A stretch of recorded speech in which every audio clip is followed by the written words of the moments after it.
Hello, and welcome to the Pillar Diaries, episode number 30, featuring Sister Kenyon Work.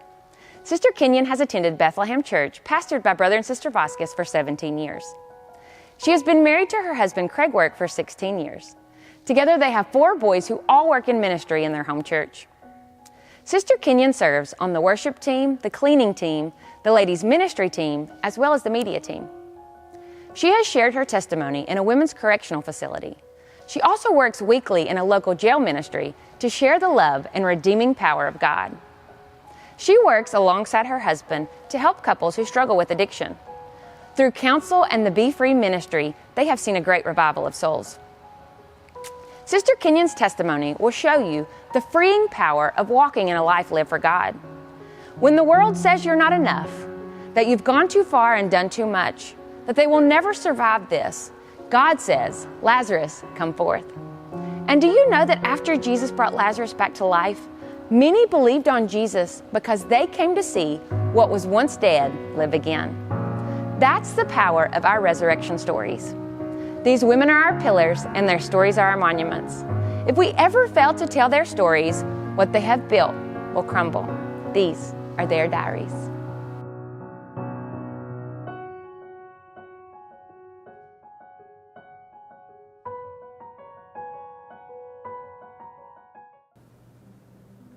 Hi, I'm Kenyon. I'm married to Craig Work, and we have 4 beautiful boys, Trevor, Pipkin, Layden, and Keller Kip. My journey with the Lord began at a young age. I was raised in a Southern Baptist church. My grandmother had me there. Anytime the door was open, she had me involved in every ministry and every class. I can remember feeling the presence of the Lord at a young age. I didn't quite know what it was, but I knew something was different in those moments in the sanctuary. At home, I primarily lived with my grandmother, and she was very faithful in her prayer life, reading the Word of God, and she instilled that in me as well. She walked the walk and talked the talk. At 60 and 70 years old, she was still out witnessing, knocking on doors, and would drag me along with her. My mother was part of my life. She wasn't my primary caregiver. I did know, that she was my mother, of course, and I spent time with her. But I don't have a lot of memories with her necessarily. My grandmother was just always the one that was there. At recitals or anything that I had, she was my rock. I have a younger brother he's 5 years younger than me on my mom's side. My dad, I always knew who my dad was. My parents divorced before I can even remember, so probably when I was an infant. My dad was in and out of my life. My mother would tell me things that, he didn't love me, he didn't want me, I wasn't good enough for him. He had actually gotten remarried and had 2 kids, and, that was his new family, or that's the way she always portrayed it to me. So growing up, I didn't really feel like I was good enough for my mother or my dad. Occasionally, he would waltz in and out, or the way I perceived it. And it's almost like, I wanted to go and spend time. I did want to go and spend time with him, but my mother always made me feel guilty for loving him or even wanting to be around him. So it was such a complex thing for me to try to understand as a child why it was wrong to love a parent. When I was in the 2nd grade, my mom had remarried a man, and in the 2nd grade, I remember her portraying to me that, well, if you want to have the same last name as us, then you need to call your dad and get him to sign his rights over. And he did, and that man would become my daddy. He raised me and my brother like his own. He was very close to us. He taught us all kind of skills. He was another rock that I had found in my life. And my mother, she developed a a love for pills. And, our life kind of depended on the surplus or lack of pills that she had in her life. We actually had moved when I was 11, and I moved in with her and my stepdad. So life was really different then. My mother was not a very peaceful person. You never knew what kind of mood she would be in. You never knew what kind of reaction or response you would get. My stepdad, on the other hand, was always the peacemaker, the stable one, the steady one, the consistent one. And I can remember, and to this day, I still have effects from opening the door to the house and not knowing, what am I dealing with today? What did I come home to today? And I'm kind of a distant person in that aspect, because I don't like to initiate conversations, and I don't particularly, when I open a door, there's a sense of hesitancy because I don't know what's on the other side or what rejection might be waiting there. As the years went on, living with my mom and my stepdad, we didn't really have any close family. We had, aunts and uncles, cousins, but we would only see them periodically. It was a very, it was almost like my mother didn't want us getting close to anyone. So we didn't develop I didn't really have anybody to go to. And I can remember one summer I did get to go stay with my cousins, and I just thought, man, they have the absolute best life whatsoever. They're just free. Like, they just go and play. They don't have to do all these chores, and they don't have to sit there and basically babysit their parent. They don't have to be the parent. They're the kids, like they should be. And it was just such a culture shock, I guess, to say, wow, we live so different than other people. We were in church. My mother actually played the piano. I would help lead worship at several services. And, we went on to church like everything was normal, everything was fine. My stepdad actually got his minister's license in the local church. I sang in church quite often. To the outside, everything looked great, but it wasn't like that on the inside. Her pill addiction became worse. The mood swings were worse. There was a lot of violent times. I'm not going to say that she physically abused me. She did not. Mentally, emotionally, there was a lot going on. She, pitted me and my brother against one another. And there was just all this chaos going on. But yet, my stepdad was always the consistent one. We spent a lot of time together. And a lot of times my mom was passed out, and, she wouldn't get up early in the mornings. We pretty much got ourselves up ready for ready for school, or my grandmother would get us up. And one morning, I had been taking my stepdad to the end of the road to carpool for him to go to work. And he decided to drive that morning, which was kind of odd, but it was 5 o'clock in the morning, so, but he drove, and when we got to the place where we were supposed to stop, he just kept driving. And I just sat there thinking, okay, I'm not sure what we're doing, but okay. Well, we ended up in a parking lot of a factory that was being built. And he put the car in park, and he leaned over there, and he said, I want to make love to you. And at that moment, I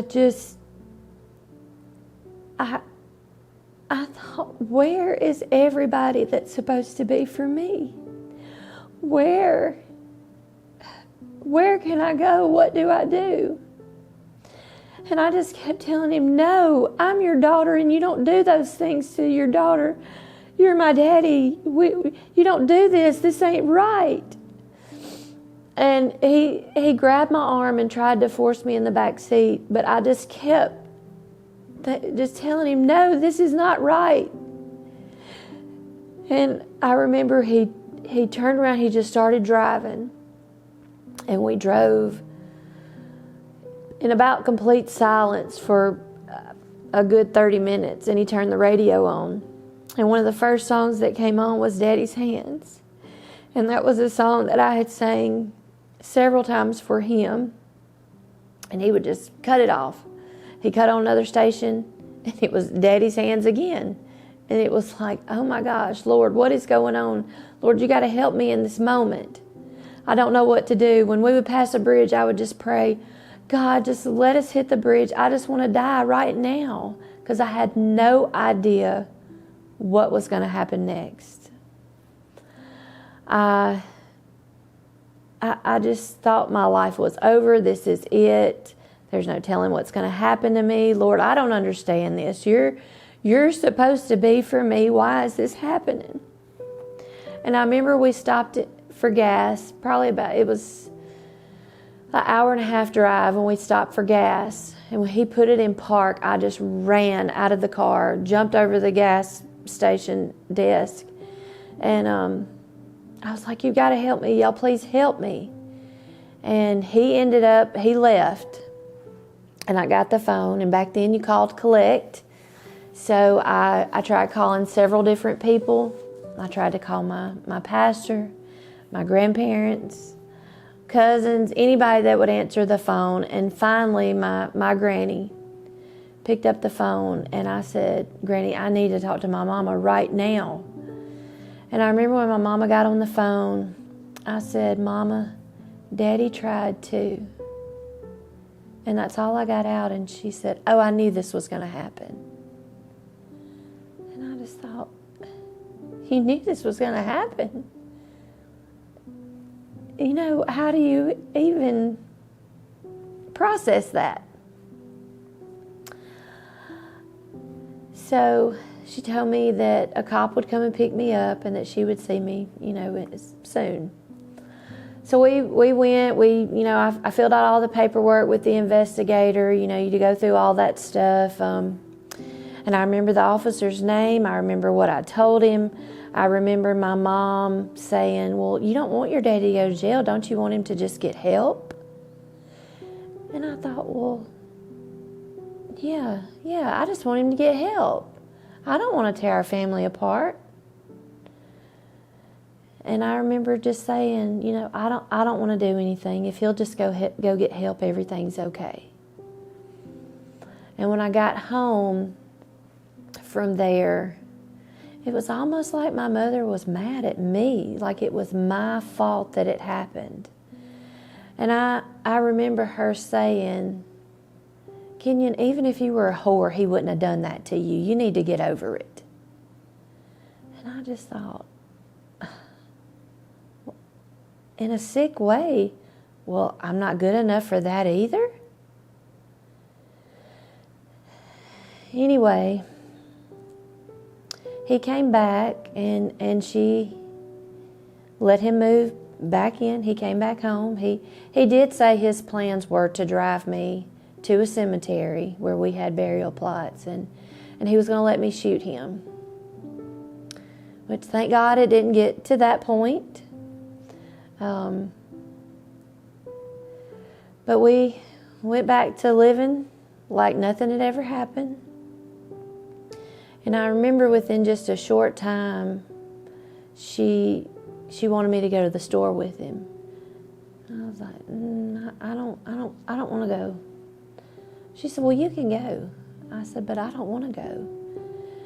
And I remember we just had this huge argument in the kitchen. And I said, I'm sorry, Mama, but I don't feel comfortable doing that yet.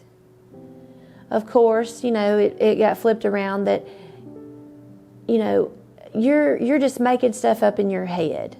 it wasn't really like that, and just all this different stuff. And I remember I looked at him and I said, "Is it not always in the back of your head like it is mine?" And he just nodded his head. And I said, "See, Mama, I can't help it. I'm sorry that I feel this way, but I'm scared and I don't want to go." But she made me go, and nothing happened. I mean, it's crazy, and it's hard to probably make it sound relatable, but things just kind of went back to normal because that's what was expected. And I remember I went back to school. We wouldn't tell anybody about this. It was hush hush. Everything was fine. Nothing ever happened.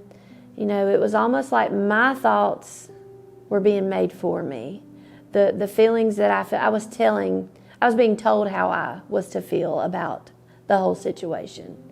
So I just put it all on the inside and packed it down and thought, well, this is life. And I remember as I got older, I was a few years past, 15, 16 years old. I started dating. I started dating an older guy. And I remember the first time I ever got drunk or smoked marijuana, I was with my mom. And we rode around and, everything was great. And then she decided, well, I think it's time you and him get married. Y'all been dating for a while. It's time for y'all to get married. I was 17. And I was like, well, okay, if that's what's, I'm supposed to do, okay. And she had it all worked out, where we were going to live, how it was going to be. And I just remember thinking, I can't live with her anymore. I can't do this anymore. This is not how life is supposed to be. And me and that guy, we ended up getting married. I'm not going to say he was a bad guy. He wasn't a bad guy, but I didn't know what love was. I didn't know what a relationship was. I didn't know anything. I was so used to being told how to feel and what to do and how I should react that I was lost. And needless to say, it lasted about a year. We did a lot of partying, a lot of drinking. And I remember thinking, like going to the bars and stuff, men hit on you at bars. And I was thinking, wow, this is so much attention. Like, these people really think I'm something. It was a trick that the alcohol plays on you. It gives you this false sense of confidence. And I remember, that I just developed just this boldness when I drank. So I drank a lot. I mean, I partied and I did a lot of things that I regret, but they taught me a lot of lessons. I tried a lot of different drugs, just anything, just to get away. I didn't think anybody cared about me. God was real. I always knew God was real. Always knew there was one God and Jesus was his name. But was he for me? So I didn't care. I lived life very, very wild and very recklessly. I remember at some point I didn't really have anywhere to stay, and I went back home. Because that's the cycle of abuse. You go back to what you're normal, what you're used to. That's your normal.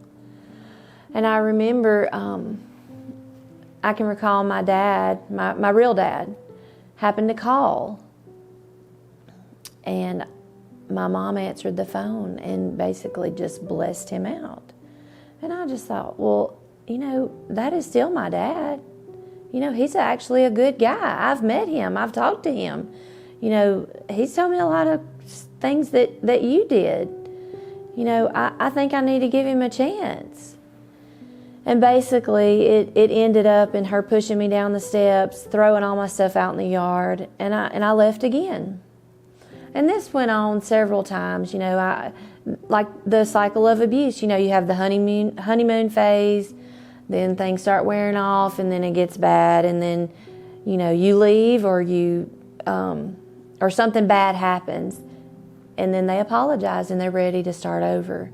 And I was so used to that cycle that, I knew what was coming next. Well, you know what? It'll be better before too long. Anyway, I had moved down south. I had gotten involved in a lot of things, drug-related. That was very dangerous.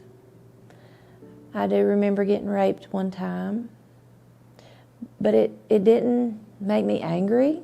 It was just, well, this is what men do. I mean, it is what it is. That's all that a guy really wants from me anyway. And life just rocked on. I mean, I didn't have no stability. I just, whatever, I was down for it. These people that I was partying with, doing drugs and stuff with, I thought they wanted me. I was a part of them.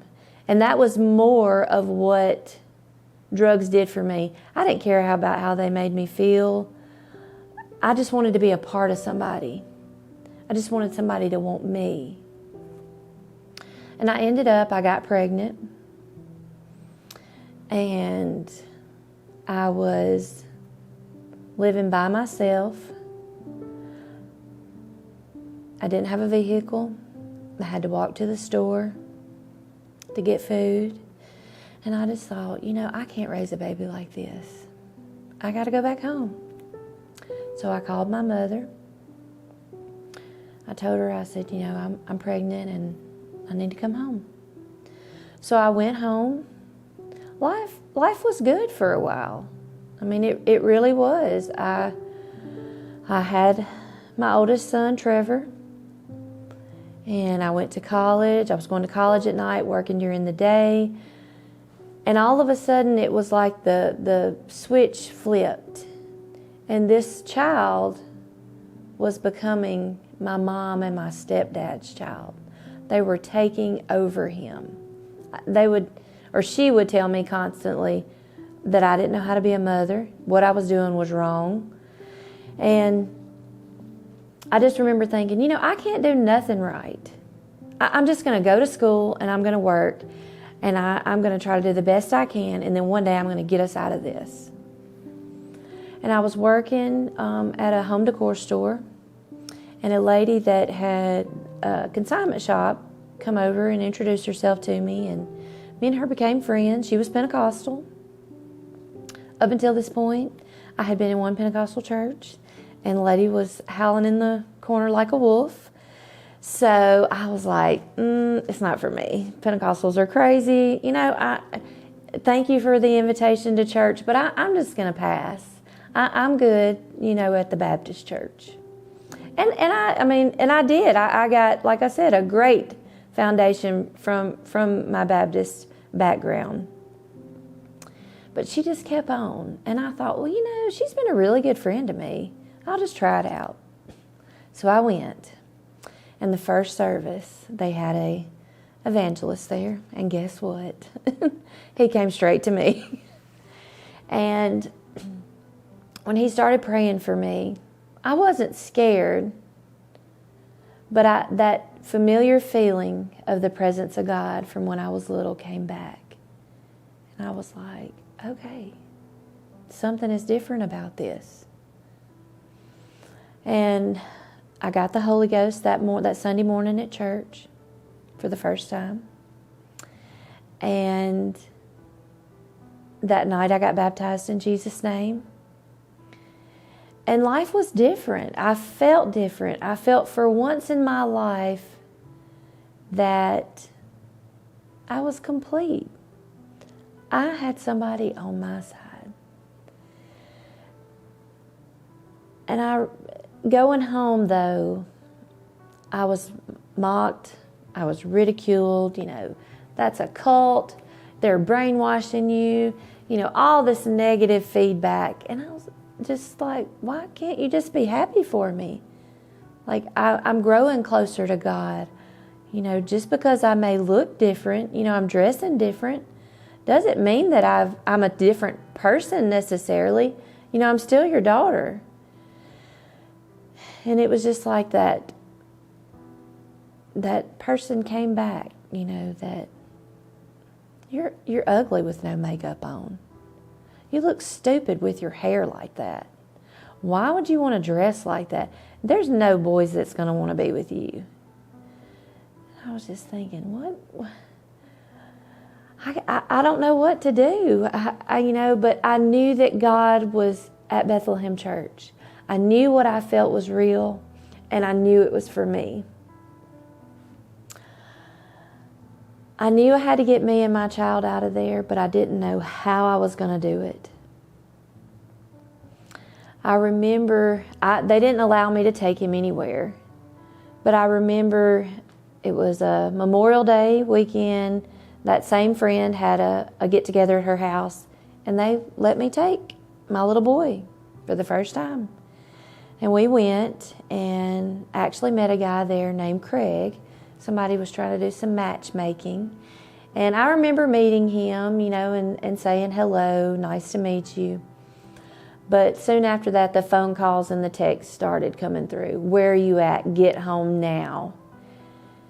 And I just wasn't in a shape for any relationship. And I just remember telling those girls, thank y'all for trying, but it's just not a good time in my life. I've got to get home. It's going to be really bad. Please pray for me when I get home. And I remember I walked in the door, and my mother made some comment. It just didn't even make sense. And my stepdad pulled me down the stairs by the head of my hair, and he was like, this is it. I'm going to kill you. And I had all I could take. And I just said, do it. Do it. I don't know how I'm supposed to live. I don't know what y'all want from me. I can't even raise my child. And I remember we got in the truck, and he just started driving, and he said, I can kill you. And again, I said, well, do it. Just do it. And I don't know if any of you have ever gotten to that point, but you just don't have anything else in you to fight with. And I remember him stopping and saying, I've always loved you more. And at that moment, just something clicked that I was normal compared to what he dealt with. Hurt people hurt people. He ended up, he drove me back home. My mother just sat there all innocent, and, I just remember telling her, when do you take up for me? Did you not realize that he was going to go kill me? Of course, she just always blew everything off. Nothing was ever her fault. And I remember going home, going to church, the next service we had, I believe it was a Wednesday night, and they were going to come. And I was like, woo-wee, here we go, And they showed up, and let's just say the Spirit of the Lord started moving, and they did not like what they saw, and they got up and took my child with them. And I remember thinking, this is it. This is it. I went in the prayer room, and I just cried and cried and cried. And I was like, Lord, I don't know what you want me to do. I know you want me here, but I don't know what I'm supposed to do. And I remember one of the ladies in the church, she came and she knelt down beside me, and she just held me, and she just prayed with me. And at that moment, God just gave me a peace that it's going to be okay. You go get your child, and I'm going to take care of you. And it unfolded just like that. I got him back, and God provided a house.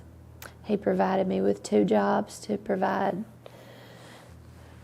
for him with, and I just remember I would work sun up to sundown, go pick him up, and then that was just our daily routine. We went to church every service. My mom and my stepdad continuously harassed me. There was a lot of death threats, and that wasn't the first. I can remember working at 19 years old at a factory that my stepdad worked at also, and my supervisor calling me and telling me, "Kenyon, you need to leave the premises." I was like, "Well, what did I do?" And he said, "Well, according to your dad, your mom's headed up here with all the guns. She's going to kill you." And I was just like, what in the world? So I knew this was just, here we go again. And I remember thinking, I've got to do something to stop it. Like, this is it. I deserve peace. I deserve to be able to raise my own child and do what I want to do and make my own choices. And I got restraining orders on them. And it wasn't soon after that Craig had started coming back to church. Craig was raised at Bethlehem, and he had gotten out of church. He started talking to me. He had actually invited me over to his mom's for Sunday dinner one Sunday.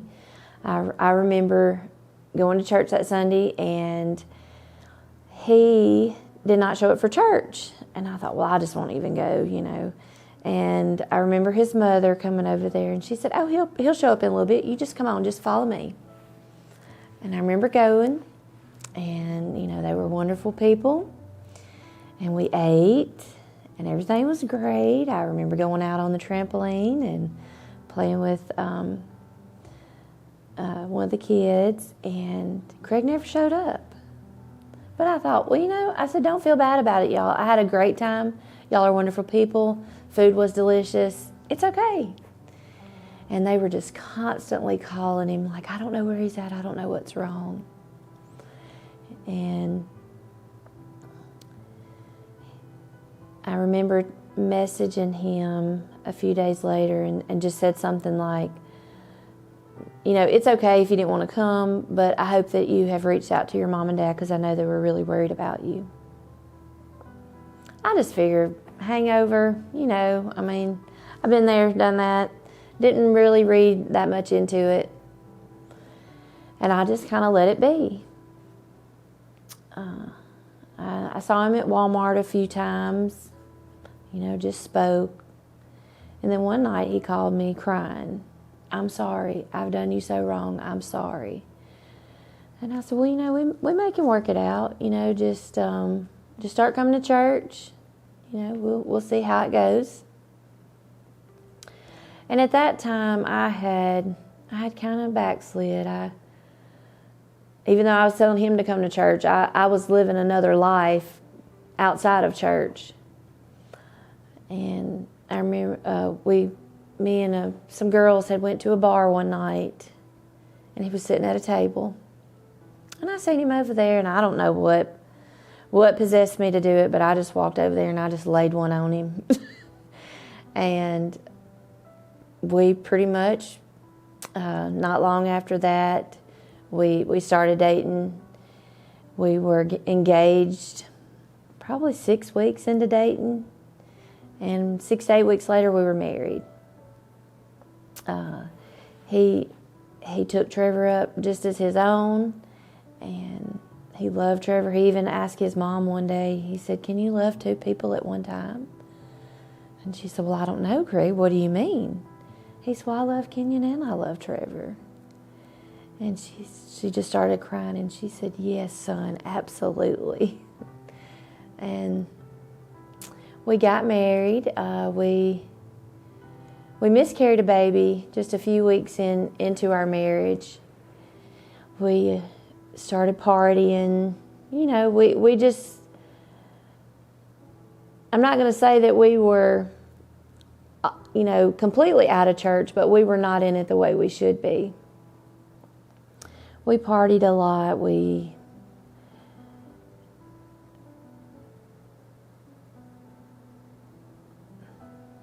We weren't living the life we should have lived, that we should have been living.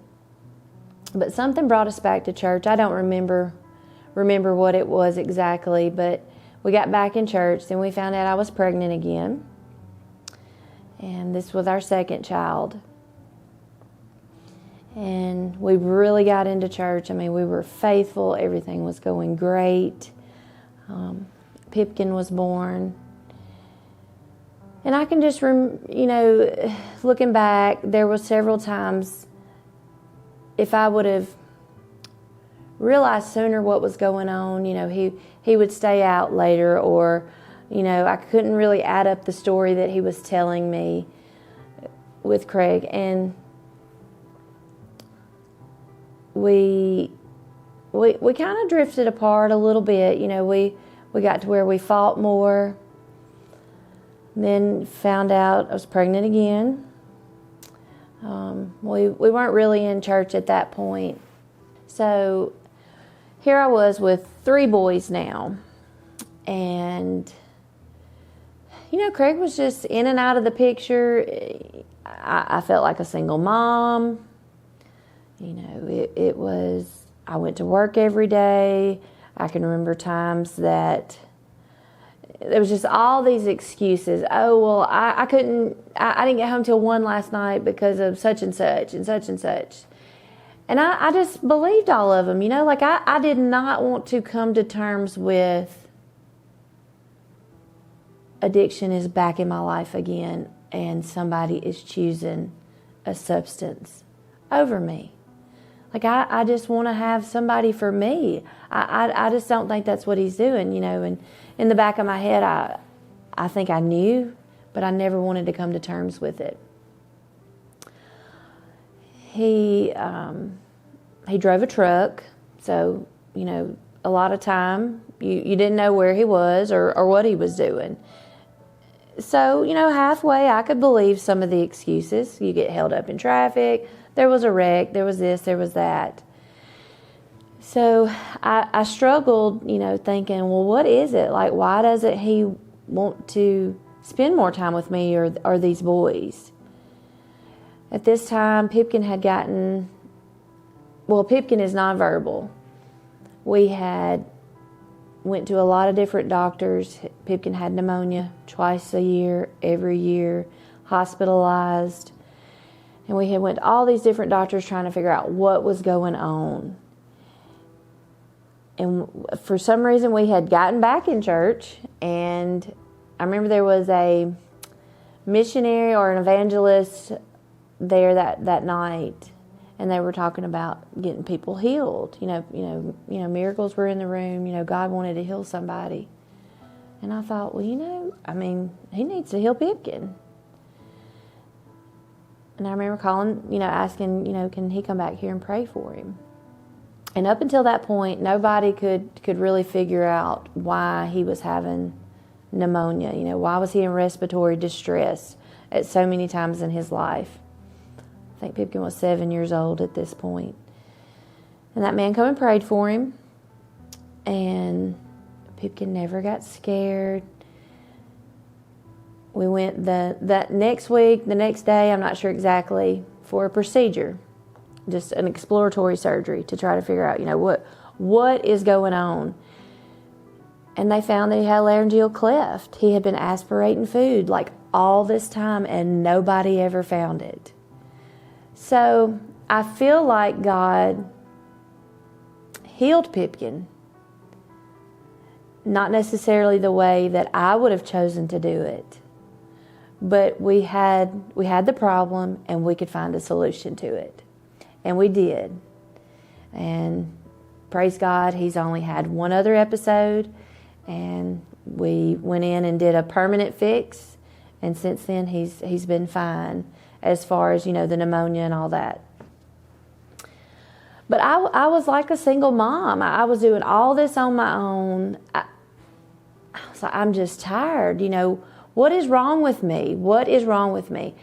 Craig was tired all the time. He was mad. He was angry. You could never make plans. If his family was having a birthday party or any kind of gathering, oh yeah, we'll be there. 9 times out of 10, if we showed up, it was because we had fought hell to get there. He just didn't necessarily want to be around other people, probably because, they could figure him out. But life was just a struggle. I know one day I was at work and the school was calling. One of the kids is sick. You need to get to the school. And I thought, well, Craig's at home. He can go get him. I'm 45 minutes away. And I remember I went and got the kids. And I went home and I told him, I said, do not get out of the car. And I went inside and he was sitting there at the table. And I said, Craig, one of the kids has been sick. The school's been trying to call you. I've been trying to call you. Why won't you answer the phone? And he's like, well, I've been asleep. And I said, well, that's not an excuse. Like, I can't do this. I'm trying to work. And he just picked the table up and like cereal, everything just went everywhere. And I was like, no, I'm not doing this. And I remember leaving that day and thinking, what has my life turned into? How did I get back to this point in my life? I was making the choices. I wanted better for me and my kids. Why am I right back to square one again? Craig's brother got killed. And it just become a very dark downward spiral. 2 weeks before Kent had got killed, I had found out I was pregnant again. I was devastated. Not because of the baby, just because of the circumstances that we were in right then. And I was like, God, why? Why would you allow this to happen right now? Because, we blame God for everything. And I just thought, I cannot do this. Like, I don't even know if I want to be with him. I may leave him. And here we have another child. I remember telling him I was pregnant. He wasn't just bouncing off the walls about it either.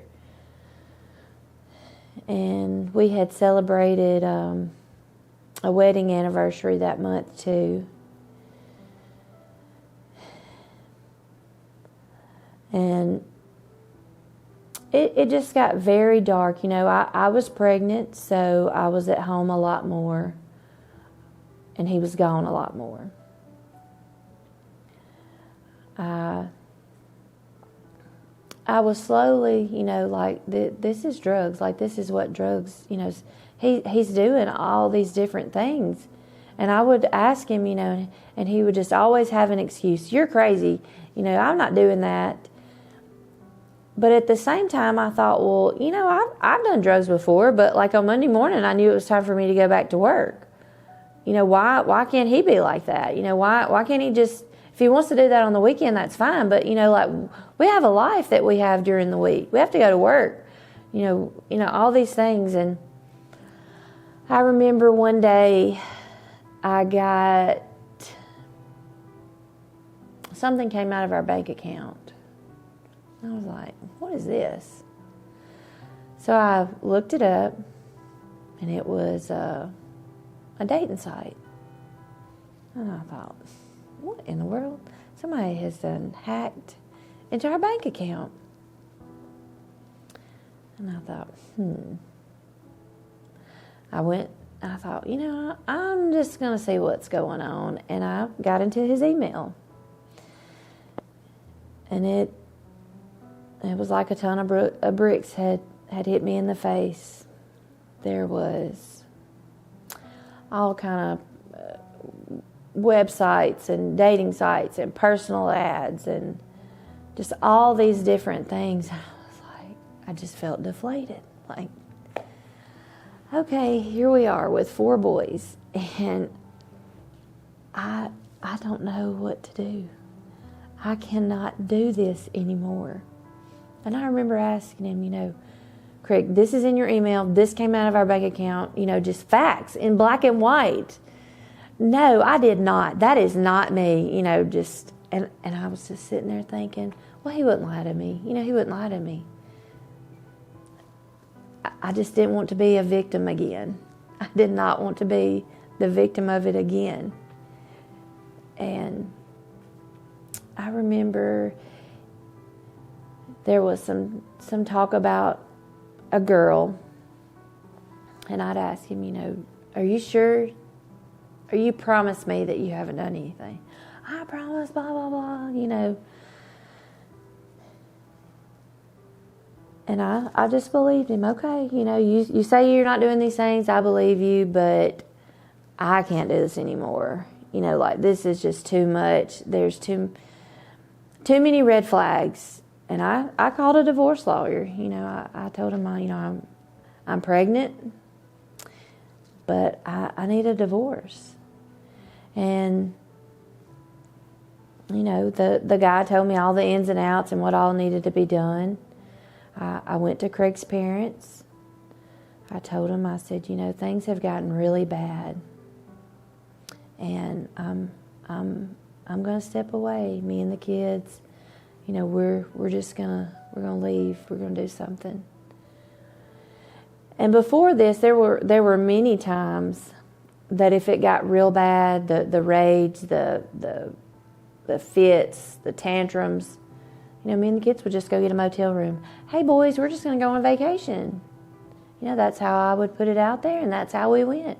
We got tons of pictures where the kids just think we're on a mini vacation.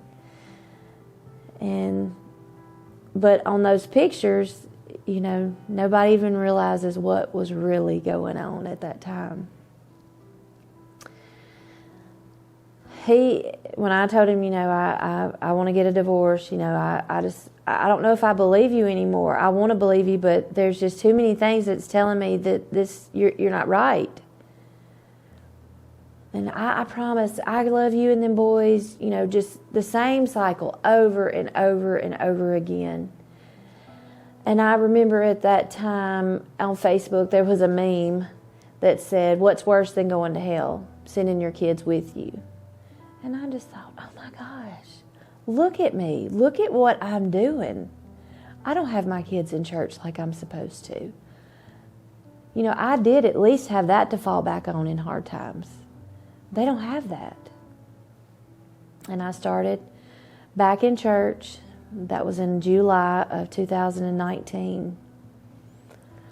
We started going to church faithfully, me and the boys. I had Keller, the last baby, and Craig was gone for a lot of that. Like he basically dropped me off at the hospital and was like, I need to go to the store, which I didn't care. It is what it is. But when I started going to church, I would ask him to go. Of course, he didn't want to go. He didn't care nothing about it. But I didn't beg him. I didn't, make a big deal about it. I just said, when you want to go, you'll go, I guess. And it was like God had ordered all these steps to get me to the point that I needed to get to.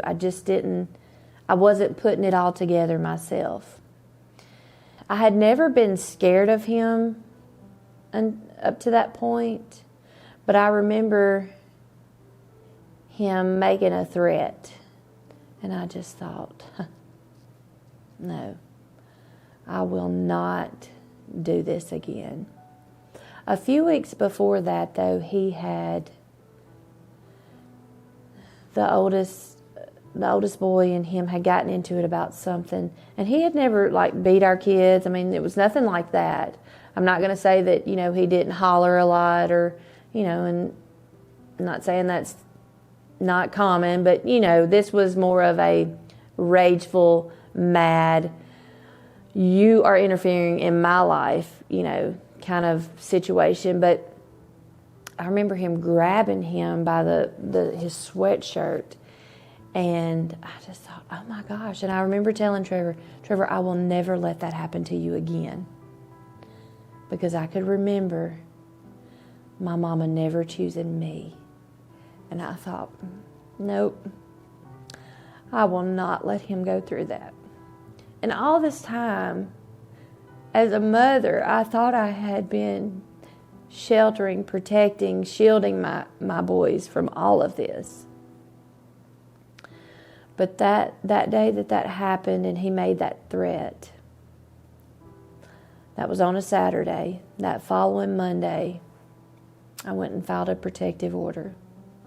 And a protective order gets him out of the home. They served him with those papers that Monday afternoon. I remember I went and picked Trevor up from school early. And I said, Trevor, I want to tell you something that I did today. And I said, I went and filed a paper on your daddy that, you know, he can't come home. I had failed as a mother to be their protector. I didn't do what I should have done. I remember, you know, after, like I said, Trevor had told me that, I went to his parents' house, and which they knew it had gotten really bad. They knew, and I have to say this, they never chose his side.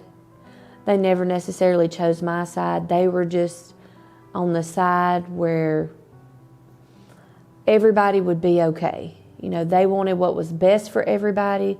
If that meant, you know, me leaving Craig, you know, whatever was best for me and the kids and for him, whatever God had planned, you know, they just wanted that to be what happened. So I was very blessed with them. Me and the boys, we went home that night. We had a very peaceful night. The next day, I blocked Craig on my phone. And now I was not strong enough to do this any of the times prior. But since I was being faithful to God, God had given me a strength that I forgot that I had, and a peace that I was going to be okay. Me and the boys were going to be okay.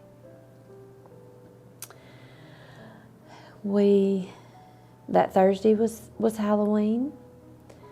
I remember I had taken the kids around, you know, trick-or-treating, and he kept asking, you know, can I see the kids? Can I see the kids? And I was like, no, this is it. You have got to change. We will not live life like this anymore. He came to the house. I wouldn't let him inside because I had drew a line. I was done.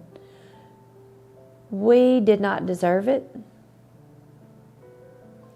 Although with addiction, it's not the person that you are fighting. It's that spirit. But he wouldn't let it go. He wouldn't let the spirit go. That spirit the spirit of addiction had control of Craig. Craig was not an awful person, but it had changed him so much that you don't even recognize him anymore. Like, who are you? He got mad. I wouldn't let him in. He got in his truck, and he did the gravel, whatever you call it, spun gravel, and hit the pine tree in the driveway, head on. Which I was on the porch. When I seen that he was leaving, I went out on the porch. I saw him hit the tree. And I don't know, I'm really not a mean, hateful person, but at that time I had no sympathy for him. He got out of the truck rolling. His mother had made it there by then. And I just told him, I said, you did this. I don't feel sorry for you. There's nothing wrong with you. You need to get up and you need to get out of this yard. For one, the boys had seen him do it too. And I was so mad that he would do that in front of them. That it would get that low to that point that they would have to see that. And that night, he went back to his mom and dad's. He was staying that week with his mom and dad. His dad was actually on the road making some, had to make a few hauls in the truck, and his mom got to see a whole nother side of him. You know, I didn't try to ever portray Craig as a bad person. I didn't really tell a lot of people. You know, one of my best friends, she knew what was going on, but I didn't broadcast it. Nobody at church knew what was going on. I didn't post it on Facebook. I just kept it to myself. But at that point, it had to be somebody else's burden. That Friday, I took the kids to school, and I went back to church, and I laid on that altar, and I said, God, what do you want me to do? I give all of it to you, because I cannot do it on my own anymore. I don't know the answers. I don't know the solution. I don't know what will work. And I don't know how long I was there. But I just remember when I did get up, I had a determined mind. I was going to sign the writ, and a writ gets your family member committed. There is a waiting period where a lot of them sit in jail till the bed becomes available at the facility. But when I remember Bishop Wilson and Sister Wilson talking to me. I don't remember if they called me or I called them. And they told me, Kenyon, there's nothing wrong with him going and getting help. And it was just, I needed that assurance that I was not doing the wrong thing. I remember that they didn't really want, the Chancery Court didn't really want me signing a writ because I had signed this protective order. So I went back to where his mom was, and I told her, I said, we got to do something. We called his daddy, and his daddy said, I'll do whatever it takes. And I'm not going to say that it was easy for his parents, because it was not. It was a very hard time for them. But I told him, I am done. If you won't sign it, then you will have to take care of him. Eventually, they did. They signed it. They picked him up that afternoon. He went to the county jail. That was on a Friday. That Saturday, they allow family or whoever to visit. And I thought, okay, I'm going to go see him. Like, everything's going to be okay. I'm going to go see him. Life is changing. You know, he's had some time to think. Well, when we get in there, you go to the little window and you pick the phone up.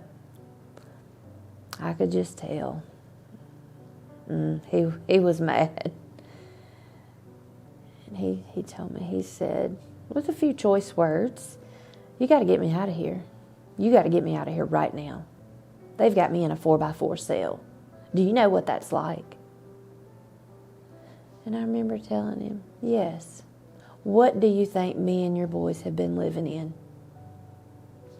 I hung the phone up, and I turned around. His mom and dad were there, like I said, and they spoke to him. I'm not sure what even transpired with them. But I remember getting in the truck with them. Oh, I was so mad. Whoo, I was so mad. And they said something, do you think we'll regret this? I remember sitting on the back seat, and I said, I think the only regret we will have is not doing this sooner. He stayed in jail 14 days. I don't really want to tell his story, but he found God in that little 4x4 cell, because that's all he had. That's all he had. And, a lot of times God gets us to those places to where all we have is Him. And when we get to those points, then He can work with us. And after 14 days, his countenance had changed, his behavior had changed. He was back to Craig, and he was remorseful. He did not want life to be like it was. He wanted a change. So when he went to rehab, he had his mind made up. He was sober, for one thing. All the drugs was out of his system. And he knew that if I want my wife and my kids back, I've got to do this. I'm not going to say rehab wasn't hard. A lot of adjusting. And it was hard to go up there and visit him and then have to leave him. Right before, usually, someone gets out, they have a family day. And at that family day, they encourage, or at this particular facility, they wanted every one of the family members to write a letter to their loved one and tell them of all the things they had done, all the ways they had made them feel. And I told the lady, I said, well, I just don't think I need to do that. I don't want to remind him of everything he's done. And she said, this will be the first time he ever hears you, though. And I was like, wow, that's true. He hasn't listened to any of these other times before. It was like I was just talking to another person. So I did. And sitting in that group with the other family members, I still was in denial that Craig was an addict. I just didn't want to label him as that.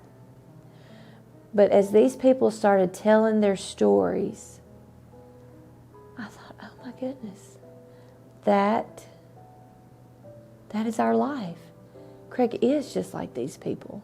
He is an addict. And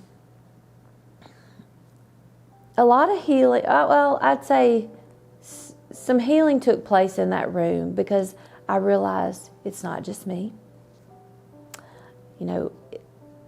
I didn't cause this. It's not my fault. We went home. And, life was not just back to normal. There were a lot of changes that had to be made. One was they encouraged to always be upfront with your feelings. Don't sit there and suppress how you feel. They need to know how you feel. I couldn't trust him with money. So we just took it slow. We took it really slow. He tried to go to every meeting he could. He got involved in church. We have a Be Free program at our church. He jumped in head first. And it turned his life around. It really did. He had been the person I always wanted him to be. He was even wearing suits. Like all the whole 9 yards. And I was happy for him. All these people were, Craig's look at what God has done. And, it was such a wonderful thing. It was a miracle. It really was. And I was happy. But in the back of my mind, I was like, but what about all the hurt? What do I do with all that? I want to jump on the bandwagon and be like, oh, he's the next best thing since sliced bread, but I wasn't there. And I felt really guilty about it. I thought, am I jealous? Like, why am I feeling the way I'm feeling? We had a lot of heart-to-hearts. A lot of things had to come to light. He had told me a secret that he had hid for 30 years. Then he preached about it. A lot of things were coming to light, a lot of things. But then there were a lot of things that I felt were still in the dark.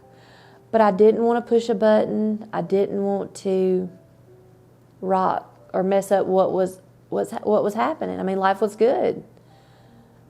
But I still had a lot of things that I had not got closure on. And one night after church, I mean, this was well into his recovery, well into his sobriety. He said, I got to tell you something. I said, okay. And he told me that he had cheated on me. And it was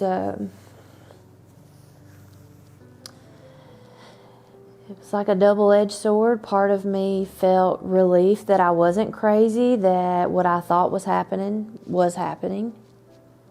But then the other part was all the hurt and the pain of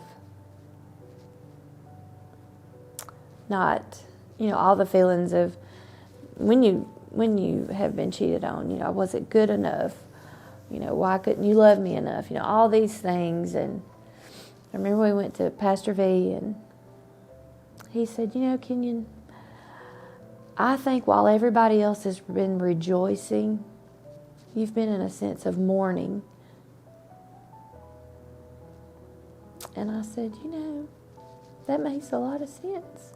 I said, because I have felt really bad for having the feelings that I've had. I said, but I don't know how to overcome that. I don't know how to just forget like anything happened and move on.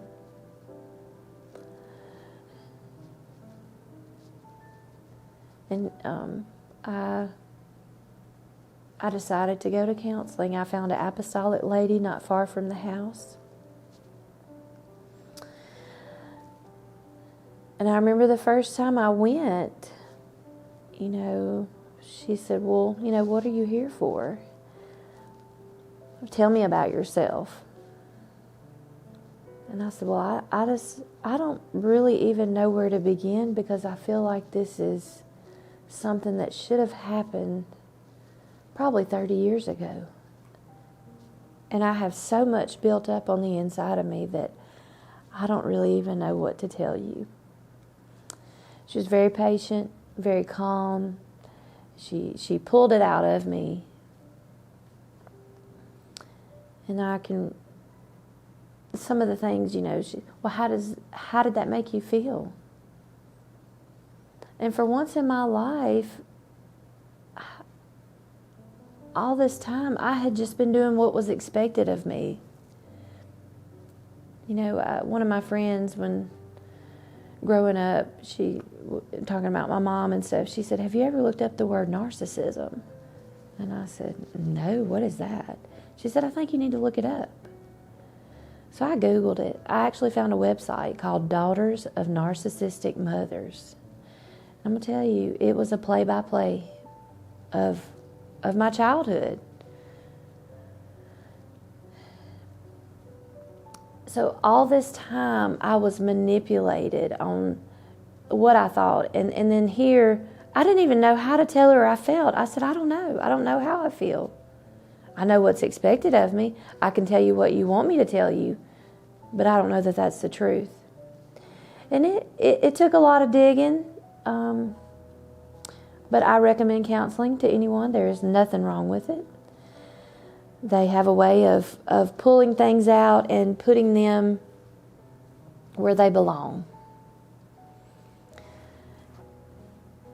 And God has helped me, of course. I mean, I would not be here without Him. God remained faithful to me through everything. He has restored relationships. He restored our marriage. He restored the relationships with my boys and their daddy.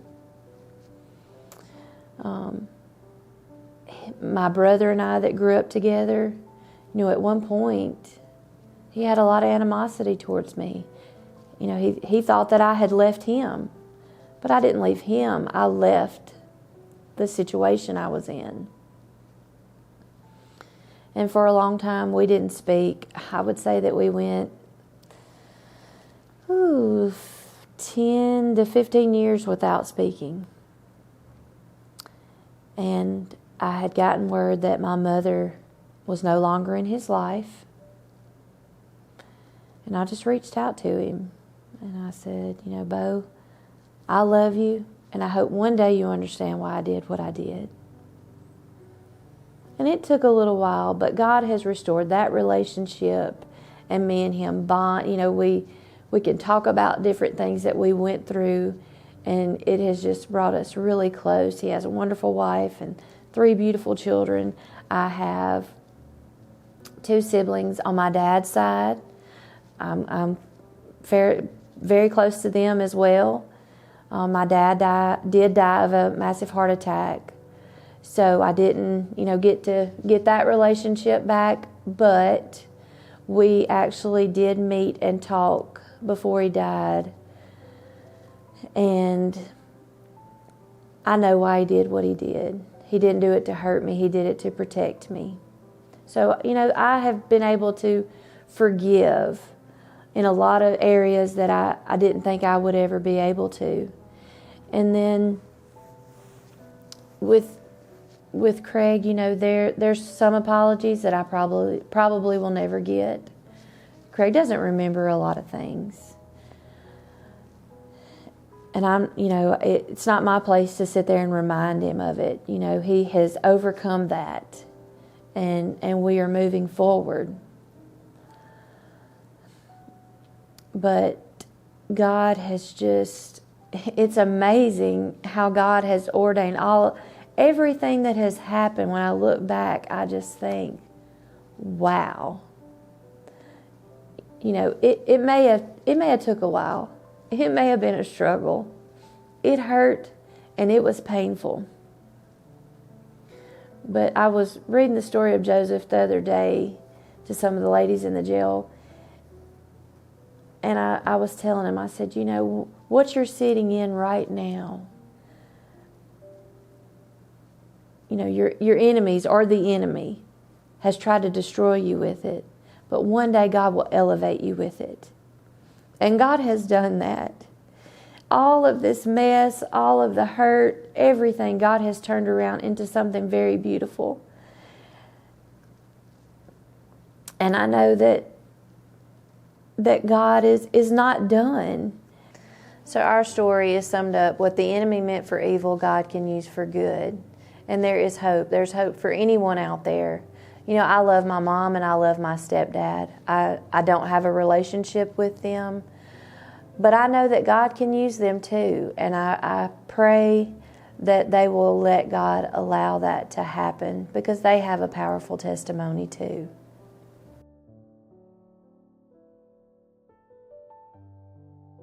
Since getting in church and really being faithful and depending on God like I should have, one of the struggles that I have faced is seeing God as a father figure to me. I don't really know how a father treats a daughter. So I don't really know what to expect from God in that sense. I've depended on myself a lot of times.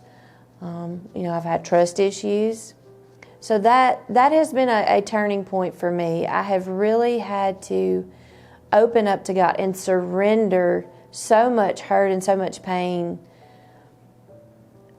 for Him to comfort me. I can remember at a ladies' prayer meeting, or a prayer meeting we had, I guess I was slain in the Spirit. I'm not sure, but I remember thinking,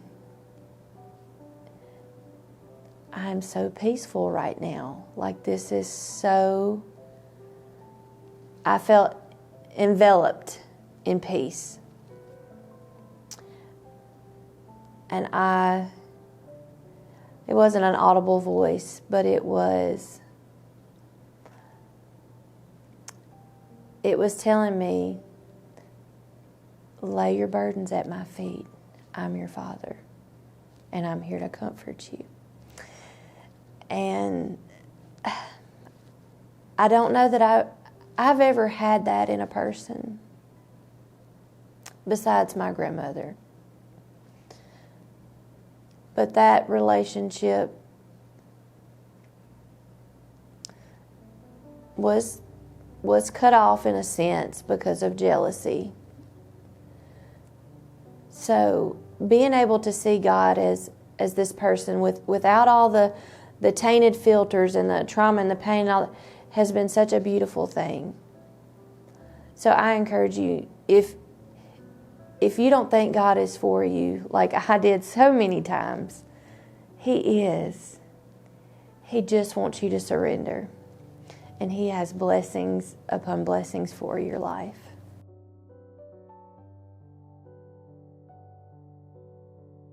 My grandmother would definitely be the most influential female in my life. She dug some deep roots for me in the Word of God.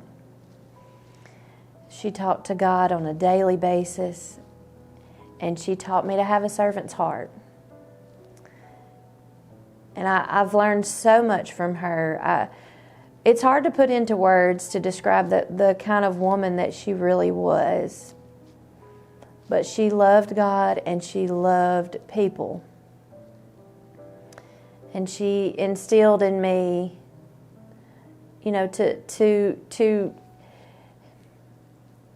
that church was the most important thing. It didn't matter what was going on, we were at church. And hopefully, I'm instilling that into my boys. They all of them serve in some kind of way, except the 5-year-old, which he's doing something. But, they love working for the Lord. And I remember, that was something I enjoyed doing with her. A lot of times I didn't understand it, but, she would just tag me right along with her. And she was faithful. She was consistent. She was loving. I'm sure she could have recited the whole Bible. Anytime I had any kind of issue, she would come right back with a Bible verse. And she was a beautiful person.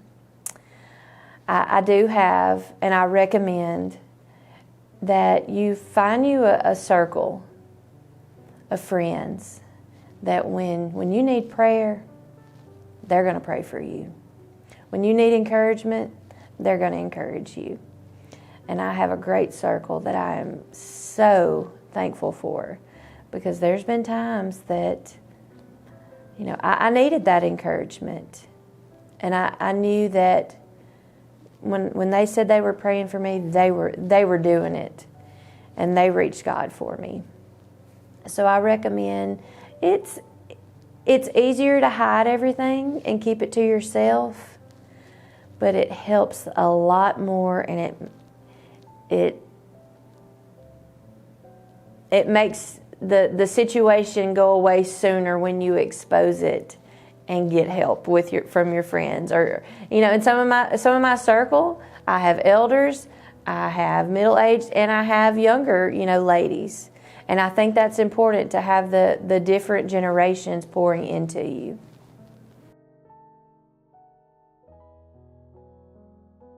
My advice is to stay faithful in church. Stay faithful. That one of my favorite hymns is "Great is Thy Faithfulness," because God will never leave you. He will never forsake you. And all the times that I turned my back on God, He was always there. So skip out on all the hurt. Just dive straight in and don't look back. Don't look at the world and what they're doing.